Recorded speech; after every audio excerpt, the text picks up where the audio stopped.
Governor Rajendra Vishwanath Arlekar പതാക ഉയർത്തുന്നതോടെയാണ് കുംഭമേളയ്ക്ക് തുടക്കം കുറിക്കുക. കുംഭമേളയുടെ ചരിത്രവും ചടങ്ങുകളും നമുക്കൊന്ന് നോക്കാം.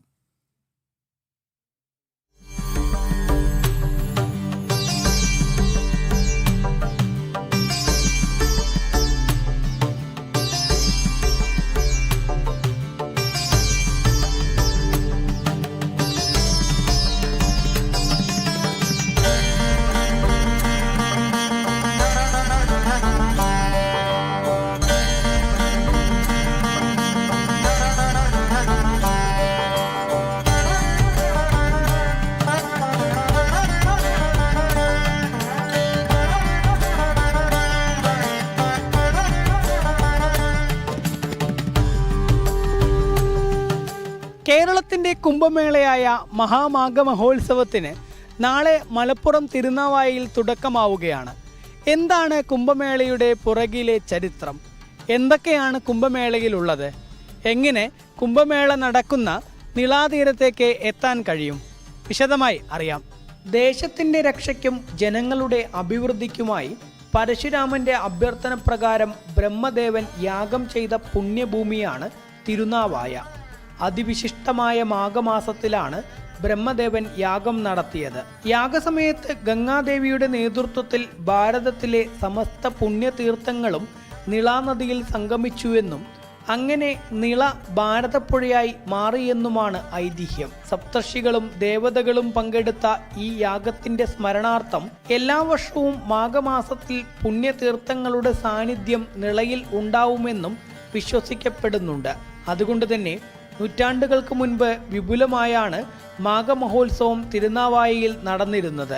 കാലക്രമേണ കേരളത്തിൻ്റെ ഹിന്ദു ധർമാധ്യക്ഷന്മാരെയും ചക്രവർത്തിമാരെയുമെല്ലാം വാഴിക്കുന്ന ചടങ്ങുകളും മാഘമേളയുടെ ഭാഗമായി മാറിയിരുന്നു. എന്നാൽ മാമാങ്കമെന്നറിയപ്പെട്ട ഉത്സവം പിന്നീട് രാജാക്കന്മാർ തമ്മിലുള്ള അധികാര വടംവലിയിൽ നിന്നുപോയി. ഈ സനാതന പാരമ്പര്യത്തെ പുനരുജ്ജീവിപ്പിക്കാനാണ് കുംഭമേള ലക്ഷ്യമിടുന്നത്. കൊടിയേറ്റം കഴിഞ്ഞാൽ പിന്നെ ഫെബ്രുവരി 3 വരെ നടക്കുന്ന കുംഭമേളയിൽ നിളാ സ്നാനം, നിളാ ആരതി എന്നിവയാണ് പ്രധാന ചടങ്ങുകൾ. ഈ ചടങ്ങുകളിൽ പങ്കെടുക്കുക വഴി ഐശ്വര്യവും സമൃദ്ധിയും ലഭിക്കുമെന്നാണ് വിശ്വാസം. ഇന്ന് ജനുവരി 18 മുതലാണ് കുംഭമേളയുടെ ആരംഭം. മഹാശിവരാത്രിക്ക് തൊട്ടു മുൻപ് വരുന്ന മൗനി അമാവാസിയായ ഇന്ന് പിതൃക്കൾ ഏറ്റവും ശക്തരാവുന്ന ദിവസമാണ്. അതുകൊണ്ട് തന്നെ ഈ ദിവസം വ്രതാനുഷ്ഠാനങ്ങളോടെ പുണ്യനദിയിൽ സ്നാനം ചെയ്ത് പിതൃക്കളെ സ്മരിച്ചാൽ പൂർവ്വ പരമ്പരയിൽ വന്നു ഭവിച്ച എല്ലാ ദോഷങ്ങളും മാറി ജീവിതം ഐശ്വര്യപൂർണമാവുമെന്നാണ് വിശ്വാസം. നാളെ ജനുവരി 19 മാഘഗുപ്ത നവരാത്രി ആരംഭത്തിൽ നടക്കുന്ന ധ്വജാരോഹണമാണ് കുംഭമേളയുടെ ഔദ്യോഗിക തുടക്കം. ഈ ദിവസത്തെ വ്രതാനുഷ്ഠാനങ്ങളോടെയുള്ള പുണ്യസ്നാനം ശ്രേയസ്കരമാണ്. ഒപ്പം ഭാരതപ്പുഴ ആരംഭിക്കുന്ന തമിഴ്നാട് തിരുമൂർത്തി മലയിൽ നിന്ന് തിരുനാവായയിലേക്കുള്ള രഥയാത്രയ്ക്കും 19-ന് തുടക്കമാവും. തുടർന്നുള്ള ദിവസങ്ങളിൽ ജനുവരി 22 ഗണേശ ജയന്തി, 23 വസന്ത പഞ്ചമി, 25 രഥസപ്തമി, 26 ഭീഷ്മാഷ്ടമി, 29 മഹാനന്ദ നവമി, 30 ഗുപ്ത വിജയദശമി, 31 ജയ ഏകാദശി, ഫെബ്രുവരി 1-ന് മാഘപൂർണിമ തൈപ്പൂയം, ഫെബ്രുവരി 3-ന് മാഘനക്ഷത്ര യതിപൂജ എന്നിങ്ങനെ വിശേഷ ദിവസങ്ങളാണ്. 18 മുതൽ എല്ലാ ദിവസങ്ങളിലും നിളാസ്നാനം നല്ലതാണെങ്കിലും വിശേഷാൽ ദിവസങ്ങളിൽ കുംഭമേളയിൽ പങ്കെടുത്ത് നിളാസ്നാനം നടത്തുന്നത് കൂടുതൽ ശ്രേയസ്കരമാണ്. സന്യാസിമാരെ നമസ്കരിക്കാനും അവർക്കൊപ്പം സ്നാനം നടത്താനും വൈകിട്ട് നടക്കുന്ന നിളാ ആരതിയിൽ പങ്കെടുക്കാനുമൊക്കെയുള്ള അവസരം ഈ ദിവസങ്ങളിൽ ഉണ്ടായിരിക്കുമെന്നാണ് സംഘാടകർ പറയുന്നത്. റെയിൽ മാർഗവും വിമാനമാർഗവും ബസ്സിലുമെല്ലാം കുംഭമേള നടക്കുന്ന പവിത്ര ഭൂമിയിലേക്ക് എത്താം.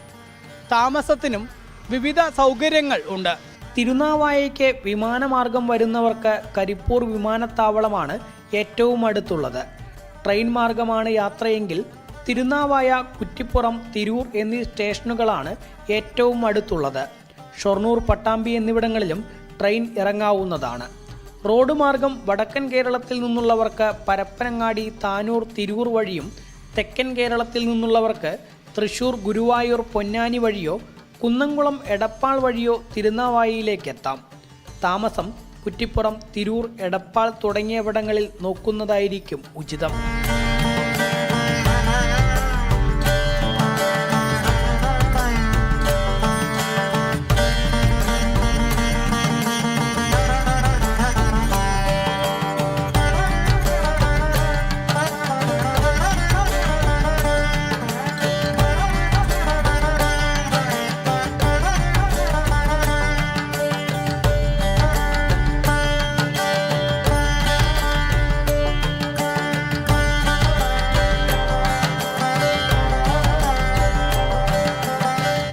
പറഞ്ഞതിനെല്ലാം അപ്പുറം വിവിധ സാംസ്കാരിക പരിപാടികളും ആധ്യാത്മിക പ്രഭാഷണങ്ങളും നിളാതീരത്ത് ദിവസവും അരങ്ങേറുമെന്നുള്ളതാണ് സംഘാടകർ അറിയിച്ചിട്ടുള്ളത്. സനാതനധർമ്മത്തിൻ്റെ ഉയർത്തെഴുന്നേൽപ്പ് നമുക്ക് നേരിൽ തന്നെ അനുഭവിച്ചറിയാം. PR മനൂപിനൊപ്പം അരുൺ ആലത്തൂർ, ജനം, മലപ്പുറം.